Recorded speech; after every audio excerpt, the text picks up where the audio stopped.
Sculpter la sculpture. Ah ouais, non, moi je le prends plutôt. Mais, amis d'entre-Loire et loin, il y a des inventions au niveau des mouvements de caméra grâce à Pascal. Mais ça devient complètement incroyable cette émission. Virtuose. Alors on est toujours à l'Arboretum des Bars.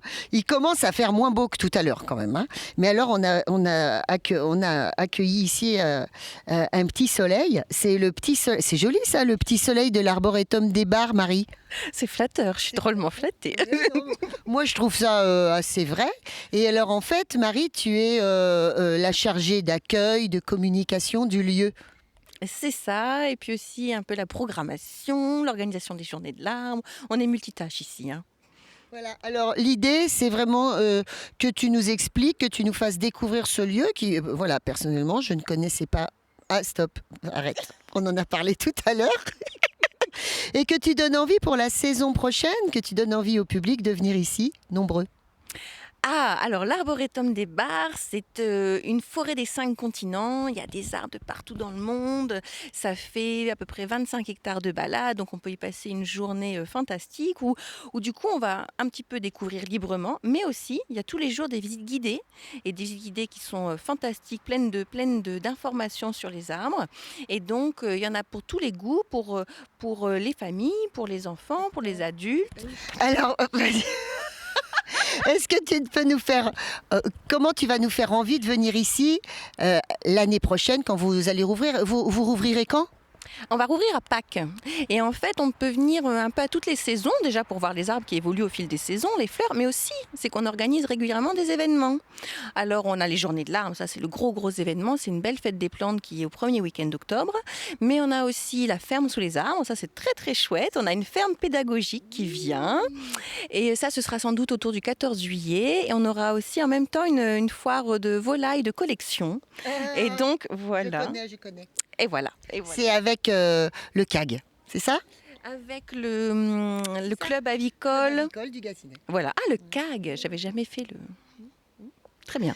Bon, écoute, donc, ce qu'il faut vraiment faire comprendre au public, c'est qu'ici, on ne rentre pas dans une forêt payante. On rentre dans un endroit, comme tu le disais, de collection presque unique. Ah mais oui. Oui, c'est une collection d'arbres unique au niveau même international, au niveau européen, elle est vraiment reconnue et même au niveau mondial. Ce sont des arbres qui viennent de partout dans le monde, qui ont été importés ici à partir du 19e siècle. Donc on a vraiment des vieux arbres, des grands arbres qui ont une aura autour d'eux. Et donc on découvre ça et c'est exceptionnel, c'est pas une forêt. Alors, Marie, elle me disait, oui, surtout, on parle du présent de l'Arboretum, parce que j'ai oublié plein de trucs au niveau de l'histoire. Alors, on va lui demander, Marie, c'est quoi l'histoire de l'Arboretum à partir de Monsieur Villemorin, le pépiniériste, qui a décidé de planter des trucs ici? Oh, mais tu fais ça très légèrement, comme ça, tu esquisses l'histoire. Ouais, j'esquisse. Hein. Alors, en 1821, j'ai quand même vérifié cette date, Philippe-André Le Villemorin achète ici un énorme domaine de plusieurs centaines d'hectares. Et dans son idée, il fallait trouver les arbres qui allaient servir pour reformer la flotte royale. Et donc, il plante ici, l'intérêt, c'est qu'il y a plein de sols de types différents. Et donc, il plante ici plein d'arbres différents et il trouve le pin laricio. Ça, c'est la petite histoire pour refaire les mâts des bateaux. Après, il décède. Et il lègue le domaine à l'État. Et en fait, l'État y met une école des ingénieurs forestiers. Et ce qui a une super bonne idée, c'est que les directeurs de ces écoles, et ceux qui vont se succéder, décident de faire une collection d'arbres ici. Et donc, voilà, c'est comme ça qu'on est arrivé sur les 35 hectares de l'Arboretum des Bars, vraiment, à avoir une collection d'arbres de partout dans le monde. Et ce qui est génial, c'est qu'on a ici des arbres qui ont été rapportés par des missionnaires qui allaient découvrir en aventurier les nouveaux pays, donc du coup la Chine profonde, l'Amérique, etc. Et qui ramenaient ici des graines, des petits plants, etc. Et plusieurs arbres de l'Arboretum sont en fait les premiers arbres de leur espèce plantés en France ou en Europe. On a ici des arbres qui ont servi à décrire l'espèce. C'est quand même très drôle. C'est un arbre qui, par exemple, je pense, le Davidia involucrata, si je ne dis pas de bêtises. Donc, l'arbre au mouchoir.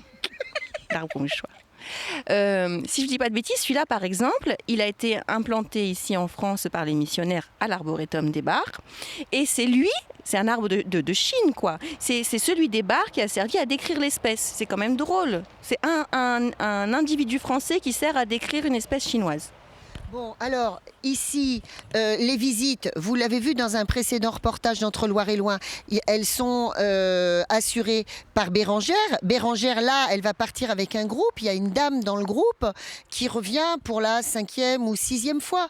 Donc, en fait, ça se renouvelle sans cesse l'intérêt qu'on peut trouver ici à venir se balader à l'Arboretum. Après, il y a d'autres choses. Il y a des artisans d'art qui sont ici. Il y a, évidemment, on va parler avec lui, il y a un pépiniériste super incroyable qui s'appelle Julien et qui maintenant fait partie de l'équipe. Et puis il y a des petits trucs rigolos du genre, j'ai cru voir qu'on peut faire un petit, comment on appelle ça, un petit mini-golf. Oui, il y a un mini-golf. Non, mais on a plein de trucs. On a des petits jeux de piste. On a tout ce qu'il faut pour passer une super journée. On peut manger des gaufres salés, des gaufres sucrés, des crêpes aussi. Ça dépend des jours. Non, on a tout ce qu'il faut. Alors, et puis ça coûte 5 € l'entrée. Et oui, seulement 5 € pour les adultes et 3 € pour les 12-18 ans. Et c'est gratuit jusqu'à 12 ans. D'accord. Pendant les vacances scolaires, vous travaillez avec les centres de loisirs, vous travaillez avec les écoles aussi Oui, alors ça c'est Écolocataire qui fait les visites Aussi. scolaires et qui fait les visites avec les centres de loisirs. Oui, tout ça c'est celle que vous avez rencontrée, Bérangère. Voilà, l'important étant que le lieu vive au maximum. C'est ça, vous avez tout compris. Faut venir nous voir. Merci Marie, c'est super.